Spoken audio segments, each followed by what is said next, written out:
بعض آدمی کسی کے ہاں دعوت میں چلا جائے تو ڈونگوں میں دھوئے نکال دیتا.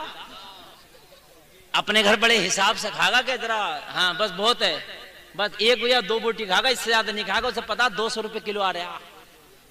مگر جب کسی کے ہاں شادی میں بیٹھ جائے گا تو ڈونگوں میں دھوئے نکال دیتا. دھوئے اے لوگوں یہ بھی ناجائز ہے. جو تیرا کھانے کی لمٹ ہے اس لمٹ میں کھا, دوسرے کے گھر بھی. اس لیے کہ دوسرے نے جو انتظام کیا ہے, 1500 لوگوں کا انتظام ہوتا نا بھائی, میرے یہاں 1500 لوگ ہوں گے تو 1500 لوگوں کا اس خوراک کا انتظام کرتا جو خوراک گھر پہ کھائی جاتی ہے. وہ ناکے والی خوراک کا انتظام نہیں کرتا. ہاں وہ عام معمولی خوراک کا انتظام کرتا. ارے یار باورچی سے حساب لگواؤ, 1500 لوگوں کا کھانا کھایا جائے گا, کتنا اٹھے گا؟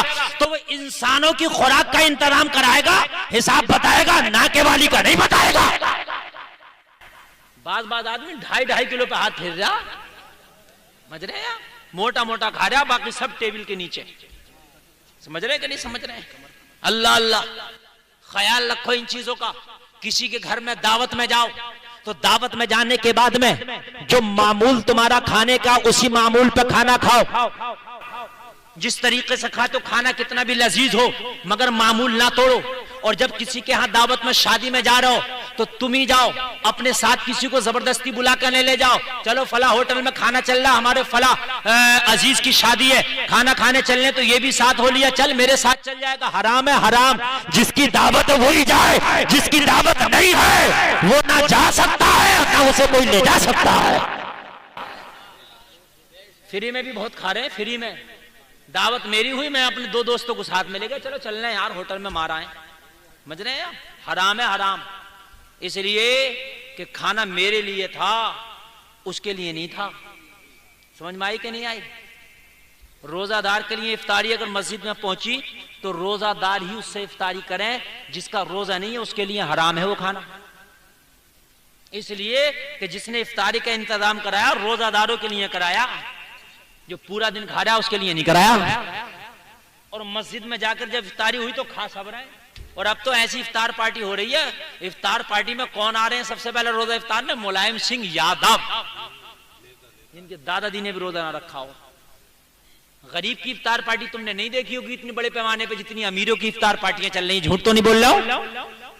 ہمارے مسلمانوں کو بھی نہ ہو کیا گیا, دکھاوا ان کا اتنا بڑا ہو گیا. افطار پارٹی کرا رہا تو ان کی کرا جو غریب ہیں, جو اوریجنل میں اچھا نہیں کھا پاتے ہیں, ان کی کیوں کرا رہا؟ نیتاؤں کی جنہوں نے کبھی روزہ رکھ کے نہیں دیکھا ہوتا کیسا.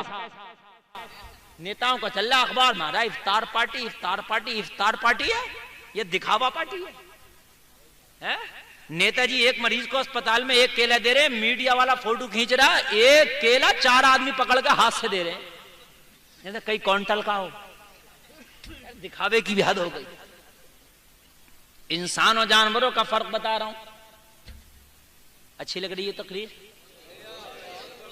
ماشاءاللہ ماشاءاللہ, بہت اچھا آپ سن رہے ہیں. بس سنیے, تھوڑی دیر اور آپ کی خدمت کروں میں, اور اللہ عمل کی توفیق عطا فرمائے. اللہ کی قسم, میرا تقریر کا مقصد صرف اور صرف یہ رہتا ہے کہ میری قوم کی اصلاح ہو جائے. اگر آپ نے حلال کھانا شروع کر دیا تو خدا کی قسم ساری سمسیاں ختم ہو جائیں گی. اگر حلال کھانا شروع کر دیا تو ساری سمسیاں دور ہو جائیں گی. مین چیز یہ ہے کہ حلال نہیں کھا رہے ہیں ہم, کہیں نہ کہیں حرام ہے ہماری روزی میں. غور تو کیجئے, غور تو کرو. یہاں تو معاملہ یہ ہے, سرکاری نل آ تو کوشش کر رہا ہے میرے گھر کے اندر لگا دے کمرے میں, میں ہی پانی پیوں بس اس کا. یہ تو دیکھ اس پر حق کس کس کا ہے. جس جس کا حق ہے اس پر پہنچنا چاہیے. اللہ اللہ. اے مسلمانوں کان کھول کر سنو, انسانوں اللہ نے انسان بنایا, حرام اور حلال میں فرق پیدا کرو. جس دن آپ نے حرام اور حلال میں فرق پیدا کرنا شروع کر دیا اس دن سچے انسان نظر آؤ گے. سبحان اللہ سبحان اللہ. نہیں نظر آ رہے ہیں. سمجھ رہے ہیں کہ آپ نہیں سمجھ رہے؟ بات سمجھ رہے ہیں کہ نہیں سمجھ رہے؟ پتہ نہیں چل رہا ہے. ہائے ہائے, پتہ ہی نہیں ہے. معاملہ بڑا عجیب سا ہو گیا یار. جانوروں میں کوئی مر جائے تو انہیں بھی کوئی ٹینشن نہیں, اور ہم میں بھی کوئی مر جائے تو ہم میں بھی کوئی ٹینشن نہیں.